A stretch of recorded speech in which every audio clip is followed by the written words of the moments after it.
Good morning, ladies and gentlemen, and welcome to Newgate. This is the latest in our series of View from the Bridge.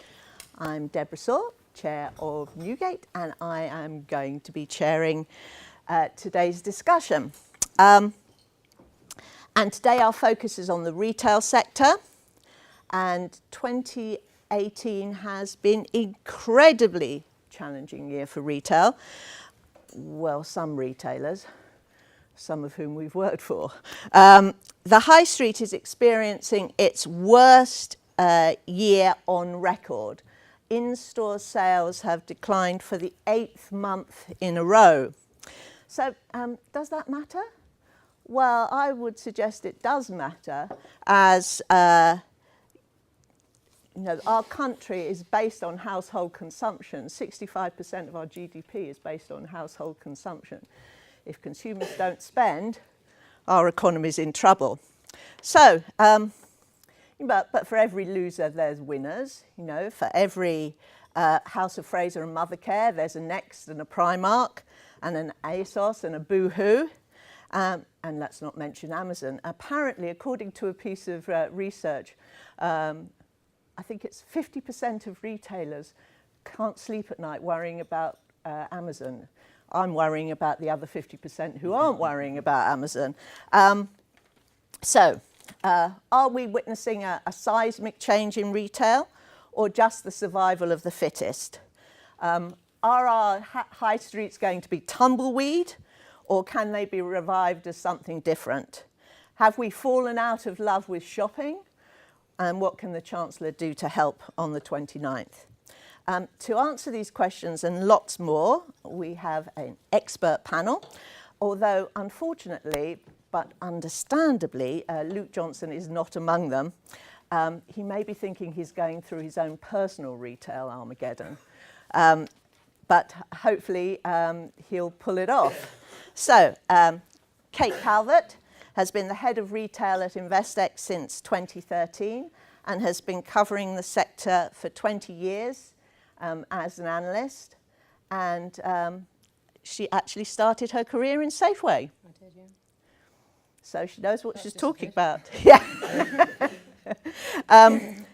Harold Gittleman has had a career in private equity, starting with 3i, before establishing Eclipse Investments that focus solely on retail and consumer.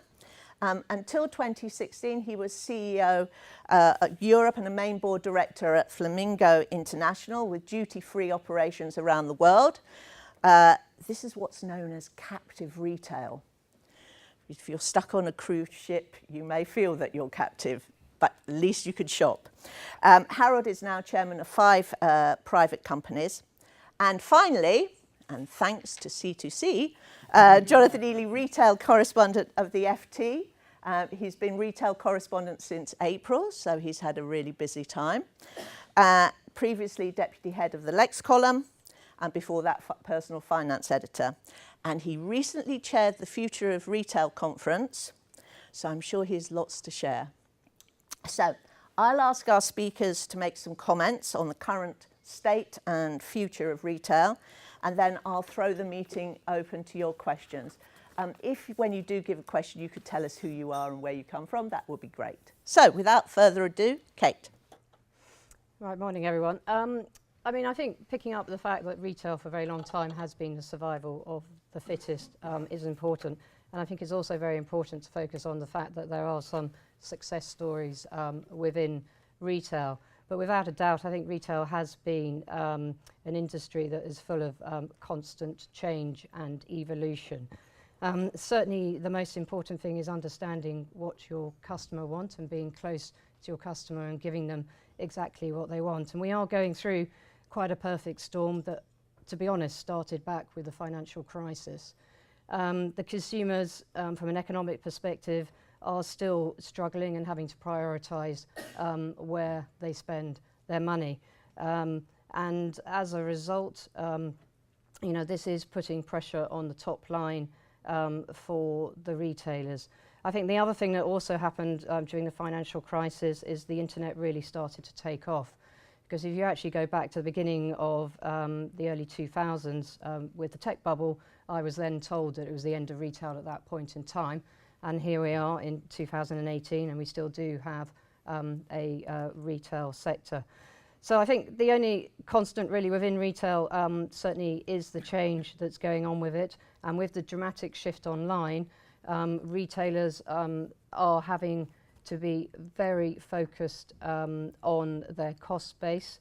And it tends to have been those that have invested in technology and perhaps seen the change that has gone on and evolved their offer that have survived. Those that have sort of stood still have struggled, and having a flexible cost base has been incredibly important, particularly as a lot of the businesses that have disappeared from the high street has struggled with high levels of debt as well.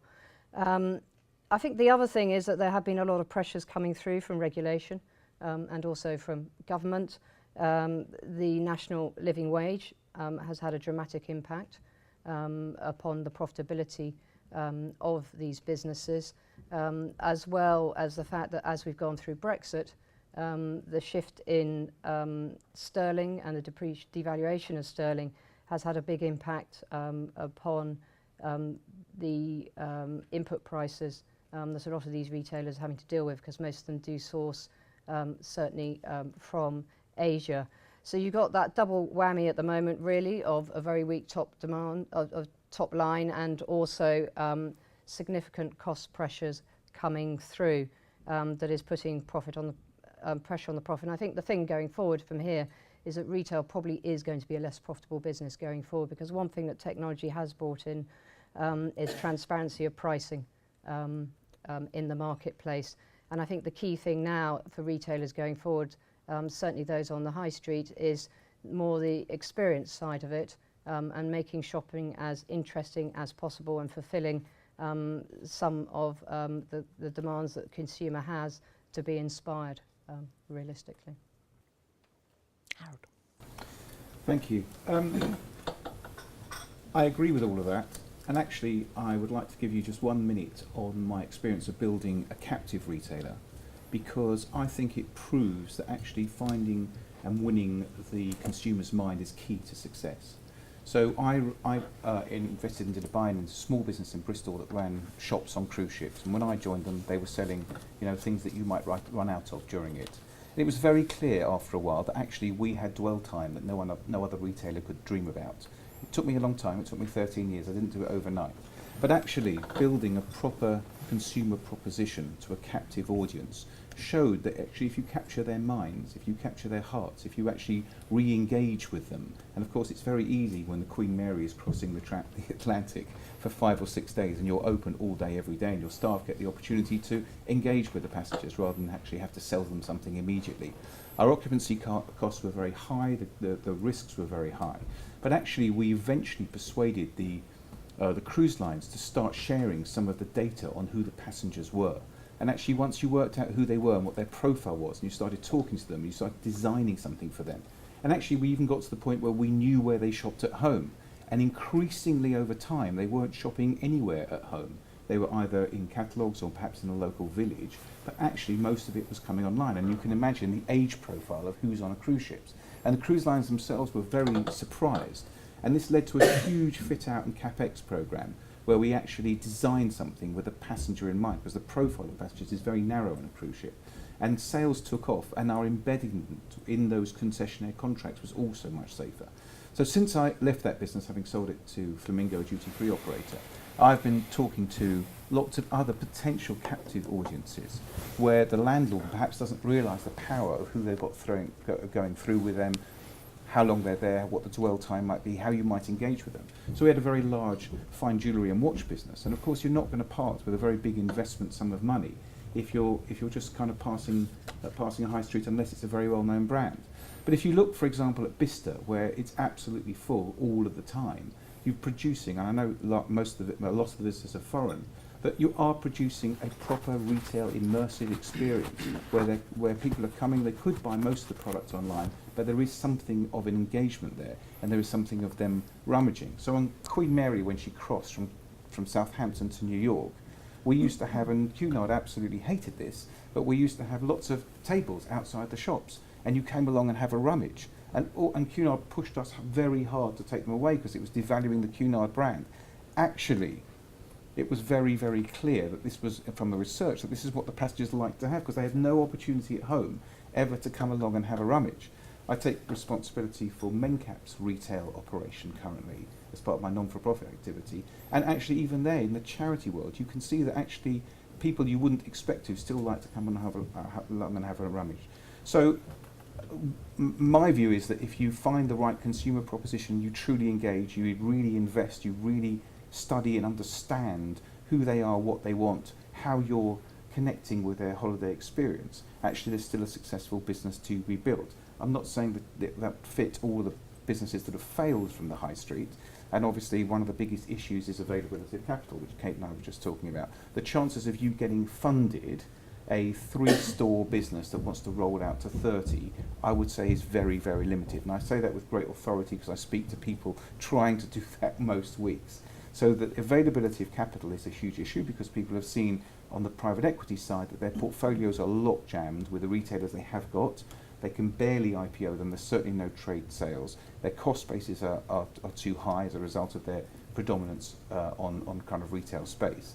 And so availability of capital is something that I think will need to change to bring back some entrepreneurial spirit into the retail sector. Thank you, Harold.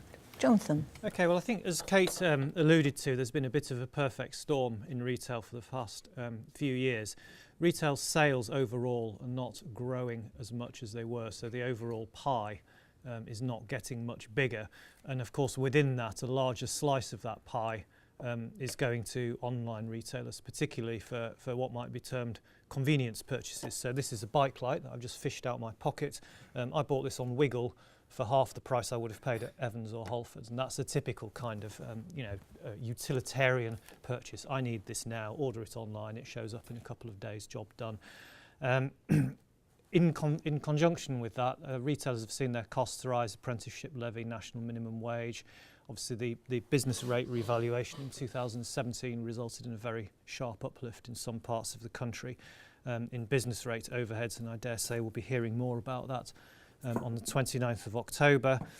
And that as a result of all of those things, I think many retailers find themselves with too much real estate. And that they're struggling to deal with that. It's hard to get out of upward-only leases that have got 20 odd more years to run because naturally landlords don't really want to give up that annuity income. It's matched quite nicely with their funding profiles. But I think there are some green shoots. First of all, I think there are, as Kate alluded to, there are some retailers that are doing well. And this is not just the sort of ASOS's and Boohoo's of the world. There are retailers who are doing well on the high street. JD Sports is doing very well. Primark is doing very well. B&M is doing very well. And what all of these have in common, I suppose, is they have a proposition that resonates with the customer. So they're providing some need that isn't being met elsewhere. And therefore they're able to expand very fast, and they've, sorry, not very fast, in a controlled sort of way. So if you take Primark, they're not rushing to open hundreds more stores. Particularly in the United States, their expansion has been very measured. And I think that's a sort of hallmark of a successful retailer these days, not sort of tearing into new markets and new geographies, hell for leather. And I think a couple of other things bear mentioning. One is Brexit. So sort of here in London, you know, I talk to chief executives all day long. These are people whose job it is to worry about what's coming down the line. Clearly they're very concerned about Brexit for all sorts of reasons. I'm far from convinced at this stage that that worry is replicated elsewhere in the country, particularly outside London. I live in a constituency that voted 70% for leave, and I don't really detect among my sort of neighbours and social circles that people are sort of getting in a lather over Brexit. I go out I live in Leigh-on-Sea in Essex. I go down the Broadway on a Saturday night. It's absolutely heaving. People are out and spending money. So although Brexit may be affecting things like the housing market, may be affecting things like car sales, big ticket stuff, I'm not entirely convinced that it can be held responsible for sort of a slowdown in sales on the high street.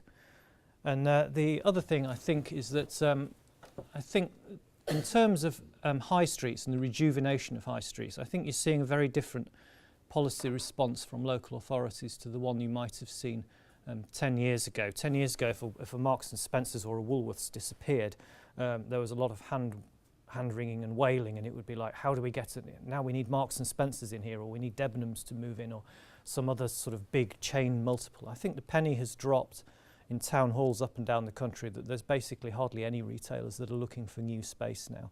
And I think councils are thinking a lot more creatively about what to do with high streets. Earlier in the summer I went to Poole in Dorset, which is, you'd think, is quite a wealthy, sort of well-off part of the country. And they have the typical problem of they have a shopping centre. It's a bit tied around the edges, but it's not bad. It's next to the train station. And then they have a harbour, which has like a sort of artisan quarter with lots of little cafes and sort of independent boutique-y type of businesses. And then in between, they have basically a mile-long high street.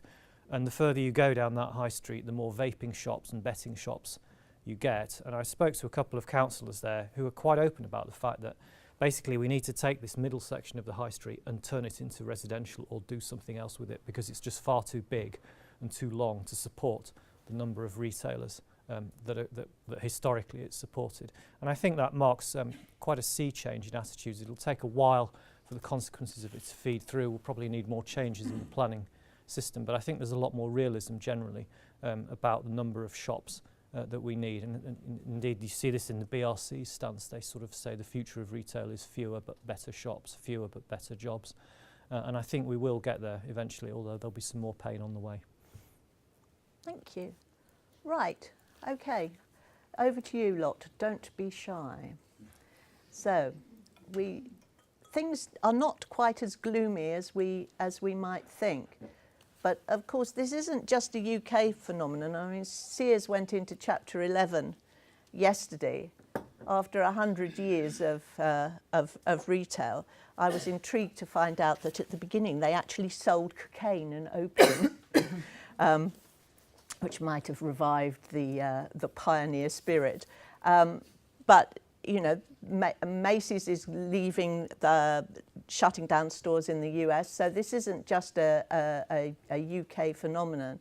So can I ask the audience, who actually went out and shopped on the high street this weekend? Anyone? Right, okay. So who shopped online this weekend?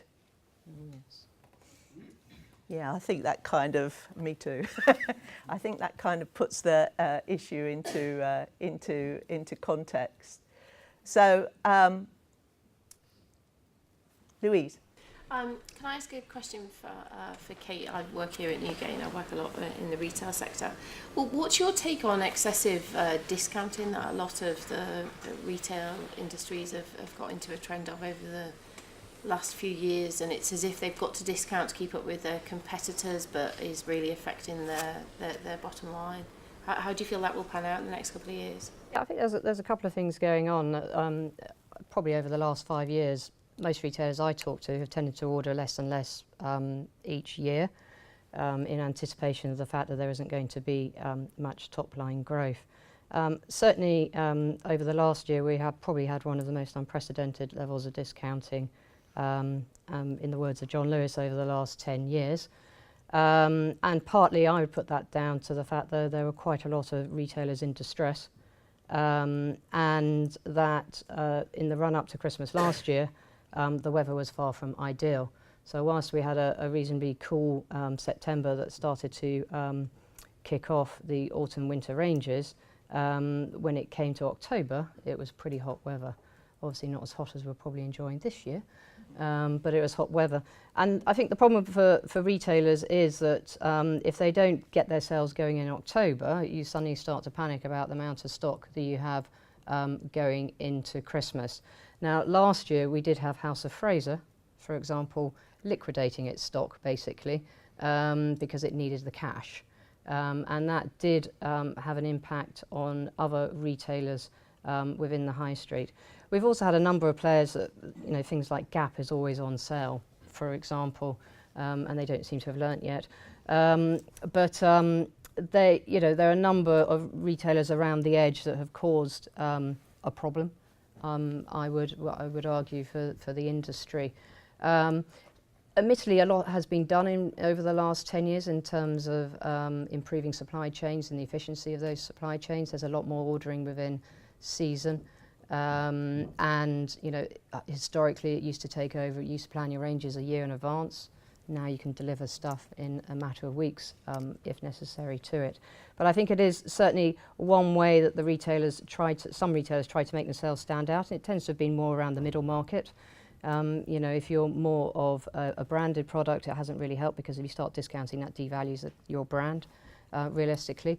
And to be honest, the rise of the discounters has helped. We have a much better discount sector than we did 20 years ago, when you go back to the likes of things like QuickSave, for example, which some of you may remember, which was a ghastly shopping experience, but it is a much better shopping experience out there. But with the transparency of pricing that there is, that online has frankly bought, that you need to offer something else, realistically, to the consumer.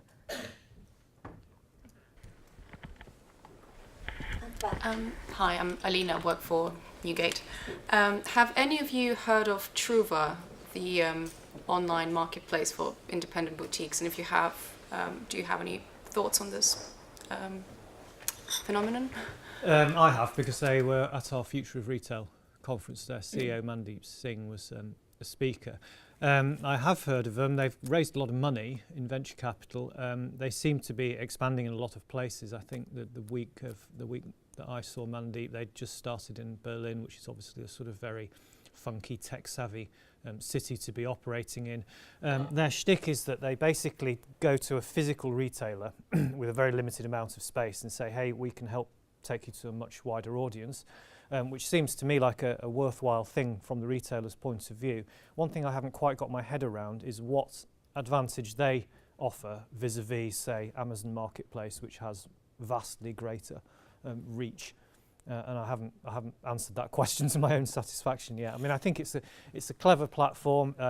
It's very much designed around the needs of the small business with physical space who wants to use that physical space and make it sort of work harder and make the stock turn quicker. Hello, I'm David Rees here, also from Newgate. We're a fortnight away from the Chancellor's budget.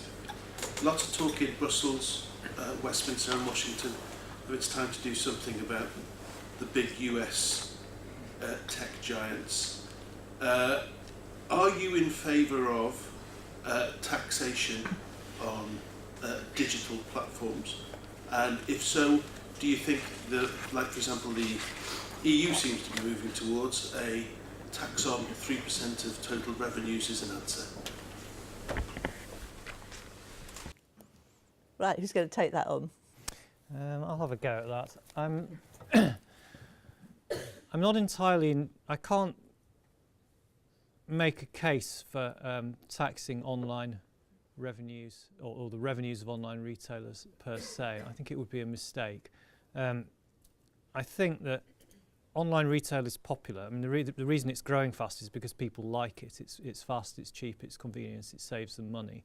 And I think putting impediments in the way of things that people want to do is rarely a good strategy for government. Although I can see that business rates are a big problem for retailers, especially since the 2017 revaluation, I'm not entirely convinced by the special pleading. To my mind, sort of people saying, oh well, high street retailers are at a disadvantage to Amazon because of business rates is a bit like saying that Ryanair is, or British Airways is at a disadvantage to Ryanair because it chooses to fly out of Heathrow, whereas Ryanair chooses to fly out of Luton. It's just a different business model, and I think one has to deal with it. Also, the business rates ultimately are linked sort of to property values. We've had 10 years of free money, which has vastly inflated the value of commercial and residential property, and that's now playing out through the tax system. And I do kind of find it slightly ironic that the people who complain the loudest about the loss of the high street are the people who have done best out of the rise in property values over the last 10 years. Oh, right. I don't think it's the right way to go. I completely understand that in the media and in political circles it would be a fairly easy win for Philip Hammond as he grapples with much kind of bigger issues. But I think that the consumer understands that the reason they're getting a better value online is because of the property cost difference with rent and rates.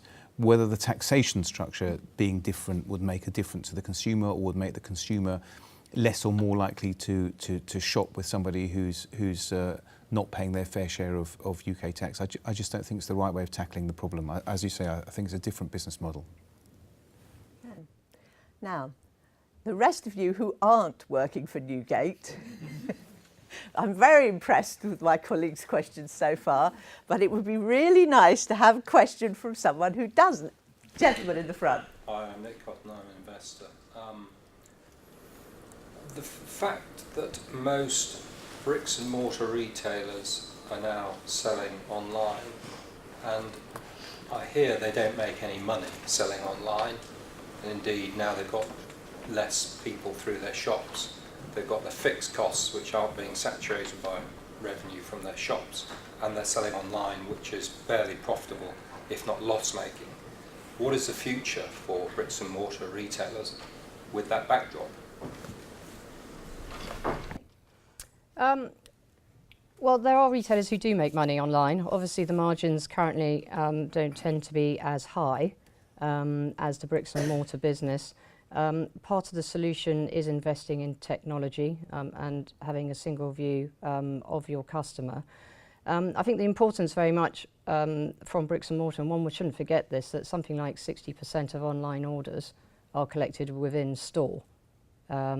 And realistically, it's the convenience as far as the customer's concerned in being able to order online and pick up close to work and things like that, which is why they do order from those retailers. But I think certainly you've gone through a huge technology upgrade within the retail sector. I think very much because a lot of these retailers adopted the technology at the same time it has all gone obsolete, and there have been most retailers have gone through sort of a 5 to 7 year upgrade program of all their technology so they can get a single view of their customer and understand what they want. But also what is important is taking out the delivery costs and trying to reduce the delivery cost piece, because with an online business, the more parcels you deliver, the more your delivery cost just tends to go straight up.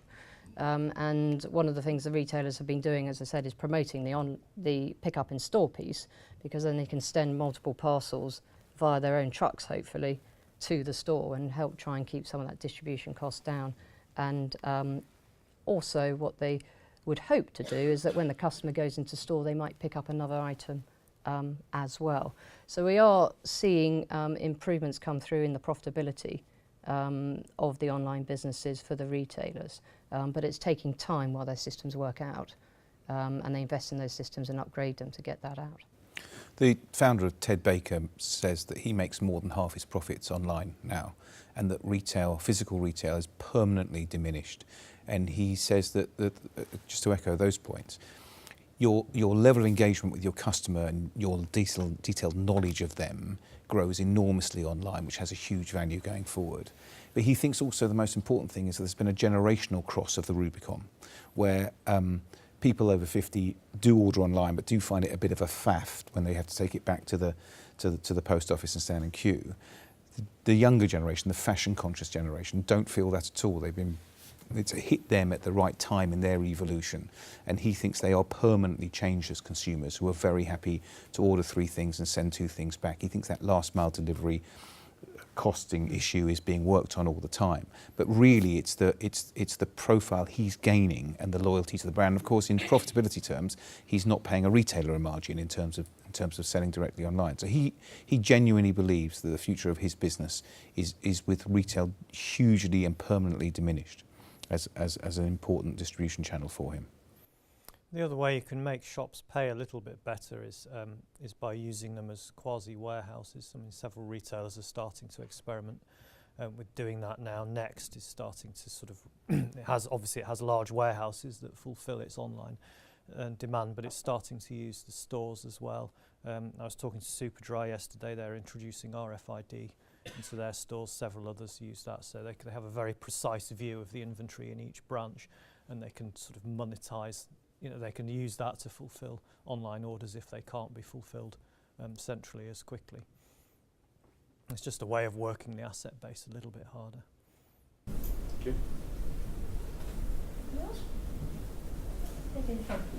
Hi there, I'm Charlotte. I work for the Royal Society of Arts, Manufacturers and Commerce. We're currently we're doing an 18-month future work programme at the moment and looking to focus on retail next year. And I was keen to know what sort of challenges or opportunities do new technologies pose to the sector, and which of these technologies do you see as being most significant? I think in physical retail generally, your two biggest costs are property and people. So anything you can do to reduce those is going to help your bottom line, providing, of course, it doesn't damage the customer experience. I mean, I think where the food retailers are sort of well advanced down this track, sort of every store you go in now, there's ranks of those automated sort of checkout areas, and they're starting to move to to completely sort of automated ones where you just scan your mobile phone at the end. I mean, it's all at a very sort of trial stage at the moment. The thing they have to worry about is, to put no finer points on it, is people nicking stuff. But if the losses from shrinkage, as it's known in the trade, are outweighed by the personnel savings, then they'll probably calculate that it's worth doing, and the technology will probably improve over time to make it more difficult to steal things. I mean, already those sort of self-checkout things, if you scan a pint of milk and then put it in the bagging area, it's weighing it and comparing it to what you've scanned, so to try and sort of cross-check that you're not passing off something as something cheaper. I think the other big area for saving is in warehouses and logistics. The first big warehouses were very manual. It was sort of big long aisles and people walking around. I mean, you read about these people working for Amazon who wear out a pair of shoes every few months because they have to walk so far. I mean, that's all being, the next generation of warehouses, I think, going to be far more automated. There's much more robotics at work. And ultimately, probably the drivers will be disintermediated as well, although clearly the technology is not quite ready there. Whether that, I suppose the big question is the extent to which that results in a rather dehumanised brand, where your sort of points of contact with a human being become ever fewer, and it just starts to feel like you're talking to a machine. I mean, we sort of talk about the future of physical retail being experiential. I'm not sure that sort of talking to a robot is quite what most people would imagine as a satisfying retail experience. So I think there will be a tension there in future years. Although I know, like, my own experience going around department stores trying to find a human being is quite a challenge nowadays. But retail is obviously the biggest private employer in this country, and I know it's been hit by the minimum living wage. But do you think that you obviously don't think that the British consumer is going to be too pleased with interacting with a robot, but people felt that self-checkout was never going to take on due to the absolute frustration of listening to a robot voice. But you think that there's still a place for the knowledgeable shopper system, sales system? Yes, and if you look at what, I mean, for instance, John Lewis is basically staking its future on the sort of the knowledgeable shopping the stylists, system. They've now been turned into stylists, haven't they? Yeah. Right. So would any of us go into a store and say, "Kick me out"? You know, has anybody actually gone into for personal shopping yet? Come on, you can tell us. I was going to say I've done it. But There you go. not a John Lewis though. No. And was that a satisfying experience? Yeah, I think when you had your time on your hands, I have to admit that you go through different stages of life, and it depends how much time you have on your hands. So Yeah. sometimes if you're time starved, it does certainly help in terms of someone else going around and picking up the outfits for you. So yes, it can help indeed, and there will be a need for it by a certain proportion of the population, but it's obviously not something that everyone wants. They're quite happy to sit on the bus or train and flip through their phone and work it out for themselves. The other technology change which I think might be relevant to your project is you've really got to understand that on a branded product, price transparency is absolute and complete. Every consumer has in their hand perfect, up-to-date, immediate information, and you know, most products that are branded are very, very directly comparable. One of the biggest threats that happened to me over the years in the business was an app that came out where you could throw your phone into my shop window on a ship when you were pulled into Barbados, and it would tell you that Tag Heuer watch in every shop locally, its price. Yeah, you can imagine what a kind of threat it was. I was paying rather more occupancy costs than the guy down the road. So that really is something which has changed the dynamic. Yeah, it used to be said that some kind of, you know, exotic offering, location, training, environment might deliver a premium product on a branded goods. I really think if you made a business plan based on that today, you'd go wrong. Can I ask a question? It's a bit personal. Do we think that Mike Ashley is going to succeed in his plan for the Harrods of the High Street? And do we actually want Harrods on the High Street? I don't think you necessarily want Harrods on the High Street, because Harrods is a unique experience, realistically. I mean, I think the interesting thing with Mike's strategy, he's always been a big believer in brands, and he loves property, because he does feel that there is value behind it. One of the things the brands tend to fear from him is very much his discount approach, and we've seen this with the Sports Direct format, that it is driven by discounting, and one of the reasons he hasn't had access from the major global brands to the latest innovation is because it immediately discounts it, and that devalues the brand, and as a result they're not interested in their product being in that more sort of jumble sale environment.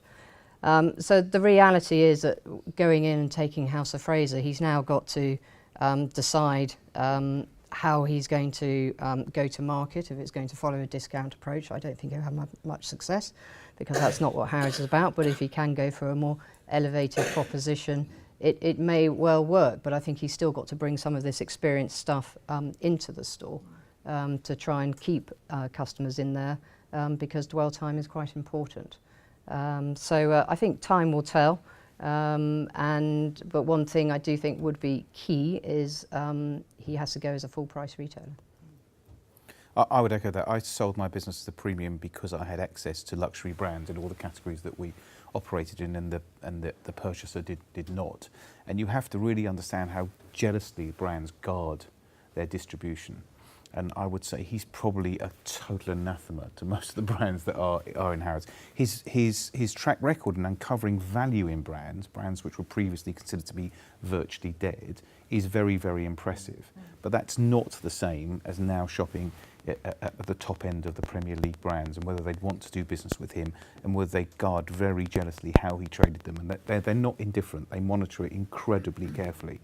And so I would say it's a different skill set, one that he hasn't demonstrated so far, and one where the brand community, I would say, are very unlikely to trust him. The issue is if he becomes too powerful, they won't be able to, they'll be brought to the table, and they will have to do kind of something with him, but there will be a lot of gnashing of teeth. They guard their brands very, very, very jealously. I built a Hermes store on a ship, and the actual wood that was used, the actual carpet that's used, comes from one supplier who takes as long as they take to do it. It costs an amount of money you'll never believe. They guard the brand incredibly carefully, and obviously rightly so. So I think Harrods of the High Street was a soundbite for media consumption. I would have more confidence answering the question if I knew what Mike Ashley's strategy actually was. I think the strategy in the short term is to batter the rents down and the costs down, and to sort of sell through the huge amount of stock he's acquired for his 90 million quid. The really interesting part will come when that process is complete, which I presume will be after Christmas. I think he's an enormously talented retailer, and I would not underestimate him. The question I have is whether sort of an upmarket offering at the Harrods of the High Street, if you like, will work in every House of Fraser location. And obviously the previous management at the company had moved to address that via a plan to close half the stores. A Selfridges type offering, will it work in Wolverhampton or Grimsby or Darlington? I'm not sure. Will it work in Manchester? Yes, absolutely. I think it will.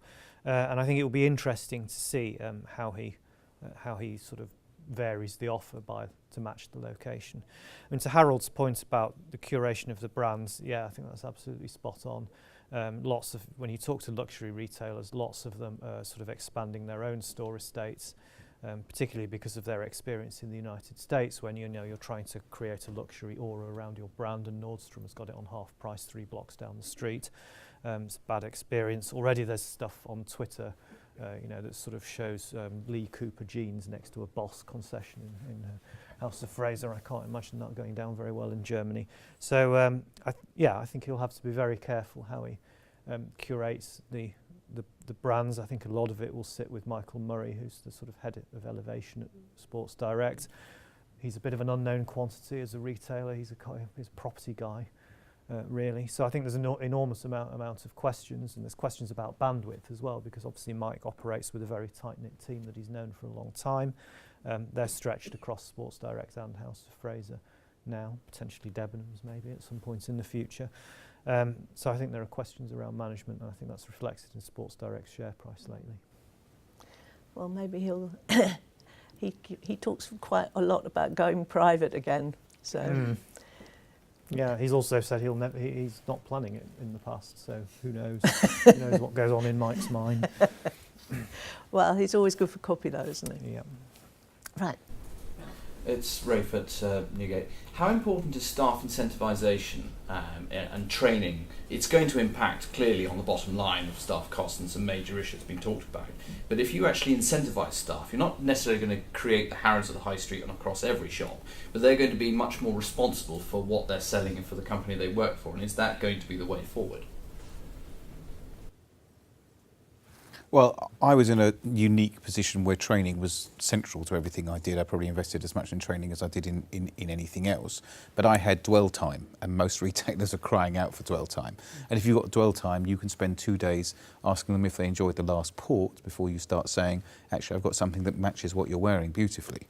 Yeah. So I spent a huge amount of time in training. I suspect in cash-strapped, under-invested in retailers who are struggling to coordinate all of their systems and to make it a seamless consumer experience, it will be one of the casualties. That seems to be the nature of businesses that haven't got it at their core to value it. So I suspect John Lewis's training budget is unchanged. I suspect in the last 3 days of House of Fraser there wasn't an awful lot of training going on. So I suspect it's quite enlightened management that will continue with it, but with a sector under threat, I suspect it's one of the least invested in items. One of the first things you cut, isn't it, if you need to save money. Yeah. Do you think that the sort of rebrand of John Lewis to and Partners and Waitrose and Partners, I mean, obviously that's their differentiation. They're owned by the employees. Do you think that the consumer, that resonates with them or will resonate with them? I don't think most consumers know the difference in terms of the structure of the business relative to other companies. So rebranding and Partner, I don't think, to be honest, will really make a huge amount of difference. I think it's obviously quite a strong message behind it in terms of they want to create a very different shopping experience within the store. Part of that is driving uniqueness and expanding significantly their own branded product. And that is a very good way of differentiating yourself and stopping people going online and checking the prices, because obviously with their never knowingly undersold policy, it has cost them an absolute fortune. And certainly they wouldn't have been a particularly good stock market performer if they had been a quoted company. In fact, they'd probably been at the first of most of the profit warnings that have gone on of late. But I think it's quite an important message internally in terms of energising your staff to try and create a lot more personalised service, which is what they're doing. As a result, I think it's more of an internal message rather than an external message as far as I'm concerned. I don't think the general public really get it. I think there's a bit of an age divide among and how receptive people are. I think the biggest challenge that John Lewis have got, who are among, I would say, the most talented retailers in the country, is to make sure that their core values mean something to the next generation. I think that rebranding does mean something to their traditional constituents, but you have to be, I'd say, over 45 for it to really hit home and resonate. Whether the people who are currently setting up home at 28 to 35, that actually hits, I'm less sure, and I would say that's their kind of biggest challenge, is to find the next generation. Yeah, I agree with both of those points. I think it is a lot about internal perception. I mean, John Lewis is a company that doesn't basically have external shareholders. So all the cost of its investment in real estate and experiential stores and online and so on is effectively being paid for by the partners, who've seen their bonuses fall, I think, for 3 years now. The company has a fantastically generous pension scheme, and that's next for the chop. They've already said they're consulting on reforming it. That's going to hit home next year. It's going to be less generous in future. So the partners are effectively paying for the investment that's been made, and I think this is a sort of small gesture in that direction. Before making an investment in the retail, in a retailer, what would you say is your biggest attraction, and what is a red flag that immediately would turn you off making an investment in the sector? Well, if you're talking about an absolute early stage, they've got 1 or 2 stores and they want to go to 200. I mean, obviously a compelling, unique and interesting consumer proposition, really well researched and well understood, that's not being served in the same way elsewhere. Not too high a cost implication, so not needing looking for kind of lots of upward only 25-year leases around the country, and also not faddy, which I think is the most difficult one. I left 3i to set up a private equity fund only focused on retail, backed by the family who'd founded Superdrug. And they were always very keen to understand that this had a sort of 10-year longevity, had a 20-year longevity. And some of the new concepts that come up, by definition, if they're not being served elsewhere, you're taking huge market acceptance risk. Yeah? Or it's working very well in Notting Hill, we've got 1 store, let's take it to Darlington and Grimsby. Yeah? So those are the kind of the key ones you have to really kind of focus on. I mean, certainly from my perspective, management's a very important thing, and the vision they have, and to be honest, the realisation of where the weaknesses are within the business. The best way from a stock market perspective to make money is usually in terms of rollout stories, whether it's physical or whether it's online these days, because you're not reliant on the consumer. As soon as you become a mature person, a mature player, you are reliant on what's actually happening in the market rather than sort of physically adding stores. And those who sort of have the foresight to see that things are changing and evolving the format. I mean, certainly you've had some great success with people like Greggs the Baker, for example, which is no longer a baker. It's a food to go proposition. And I mean, I think for the last 20 years, 25 years even of my career, everyone's been calling the demise of WH Smith on the high street. And that's still there because the format has evolved, and certainly technology has helped them focus in terms of profit per square foot within that business and to manage the cost base as well.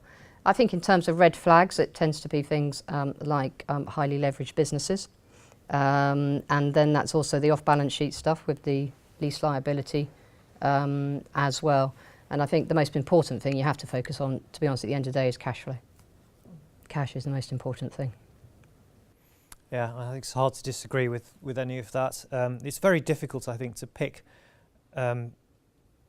expansion stories where there's a sort of convincing proposition and you know that the proposition will still be strong enough in, say, 5 years. to support that number of stores. So, for instance, if you look at B&M, which I think is a great company, I think it's done a fantastic job. They've got a target to sort of open 900 stores or reach an estate of 900 stores in the next few years. That's great if the sort of if the proposition holds. If it doesn't, or if somebody else comes along and disintermediates them in some way, then suddenly 900 stores might look too much. I think the other thing with retail is that sort of, I mean, we always say in investment that past performance is not a guide to the future. I don't think retail will ever be as profitable as it was in the past. As a general rule, I think margins are now just structurally lower for all the reasons that we've been hearing about, you know, the structural change, the fact that there's total price transparency now. I mean, you know, the days, whether it's food retail or general retail, the days of enormous margins are gone.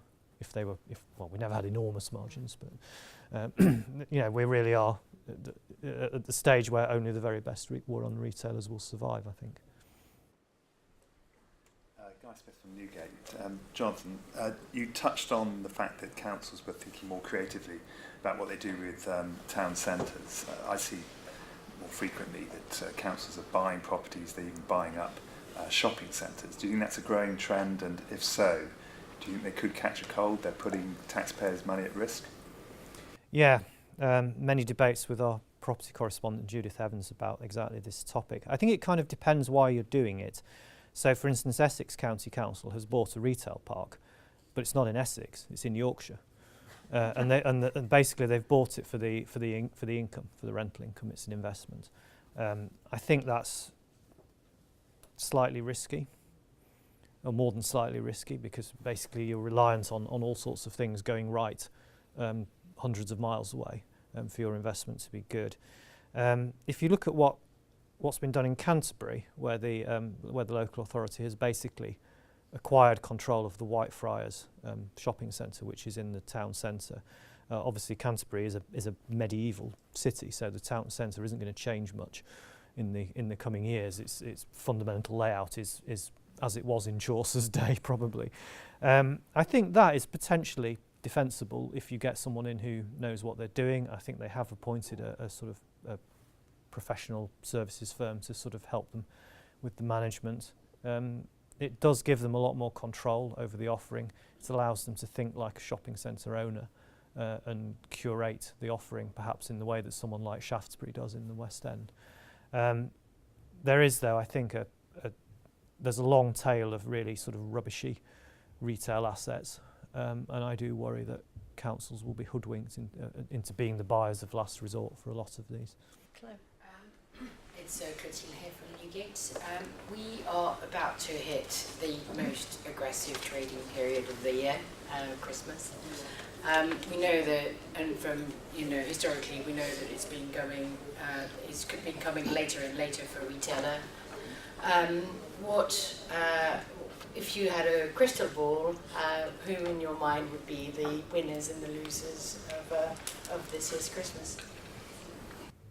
Well, the turkey will probably be the loser. I mean, I think running into Christmas this year, it's going to be quite a difficult Christmas, I think, given the way the consumer at the moment certainly isn't spending. There are no sort of real big products out there for people to grab hold of from sort of an electrical perspective and things like that, which often sort of inspires people. And I think from my sort of perspective, it will probably be the same people being the winners who are winning realistically at the moment. So, things like JD Sports and the discounters, I suspect will have a strong Christmas.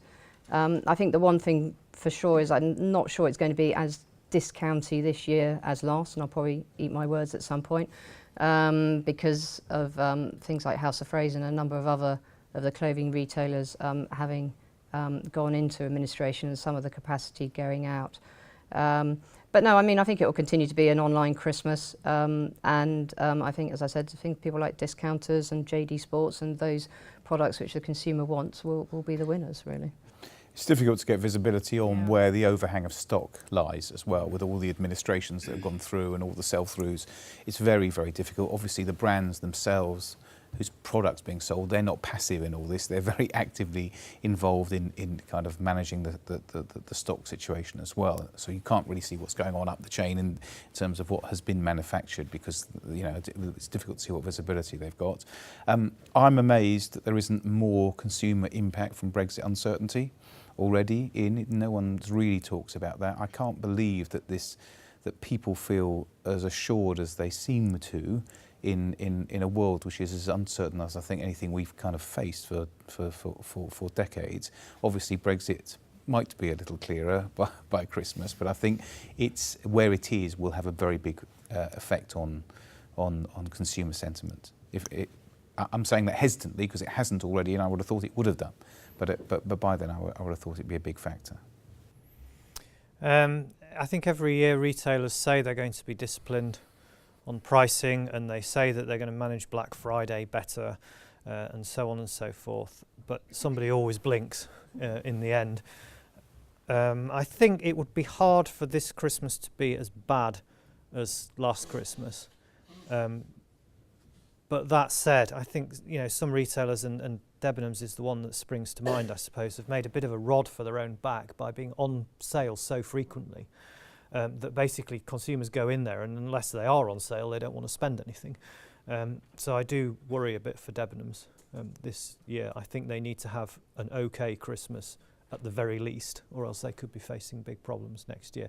If they have a good Christmas, then they should be okay. They should be able to sort of carry on next year, and hopefully they'll be able to negotiate down some of their more onerous lease commitments and live to fight another day. If they have a bad Christmas, then it could get quite nasty there next year, I think.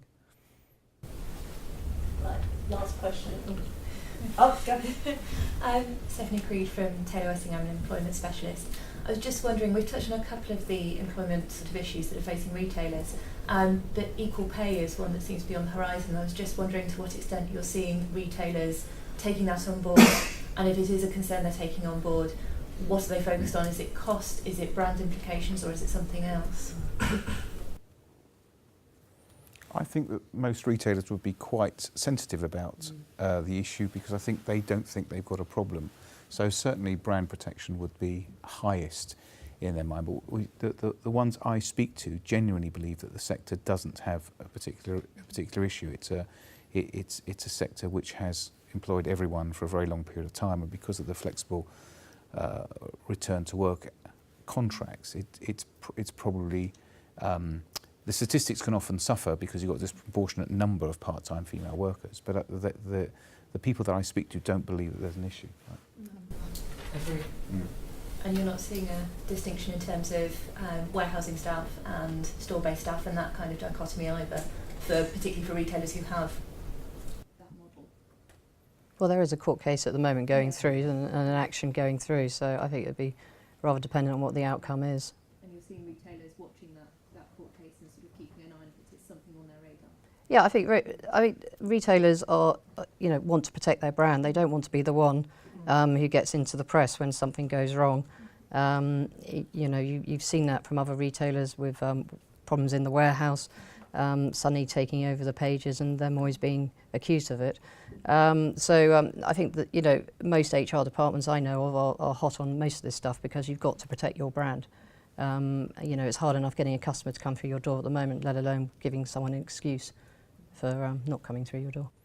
I think it's more of an issue in food retail at the moment, because obviously food retailers employ very large amounts of relatively low wage labour. So the impact of the minimum wage is really being felt there. And I think if you look at, for instance, the slight pickle that Sainsbury's has got itself into, so they've raised their headline per hour rate to basically a market leading level. I think it's £9.20 an hour. But they've tried to mitigate some of the cost of that by clawing back benefits elsewhere, like paid breaks and a sort of premium for Sunday and unsocial hours. And the unions are resisting that because it's resulted in a small number of people being worse off. I think Asda faces a similar situation. And then there's the issue with the warehouse that you allude to. I think with store staff, they're spread fairly evenly throughout the country because obviously the stores are throughout the country, whereas warehouses tend to be clustered in these sort of little pockets of places where lots of motorways cross. So I'm from Doncaster originally. That's warehouse within 10 miles of Doncaster. There's Amazon, Lidl, Tesco, the Range, B&Q, IKEA all have these massive sheds, and it creates these sort of localised points where there's high demand for labour. In fact, Tesco warehouse staff in Doncaster were going on strike, I think, last week over pay and conditions. And I mean, clearly, as Kate alluded to, there's this case being heard at the moment relating to Tesco and Asda, I think it is, about whether warehouse staff, whether it's discriminatory that warehouse staff are paid more than checkout staff. I think, that will be one to watch, because the company's defence is that the differential in wages reflects the different conditions in each of those markets. If it's ruled that they should be paid the same, they could be facing big increases in costs. Personally, I don't think it will be, but you never know. Right. Well, I think I promised that we would finish at 9:30, so I've broken that promise. I'm terribly sorry. But I'd like to thank our speakers for, we've really gone from sort of A to Z in retail and given them quite a workout. And so we all better hope for a cold but not too cold run up to Christmas.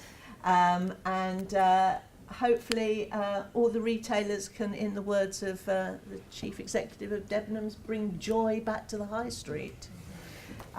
Thank you all very much for coming, and we hope you have found the last hour intellectually stimulating. Thanks a lot.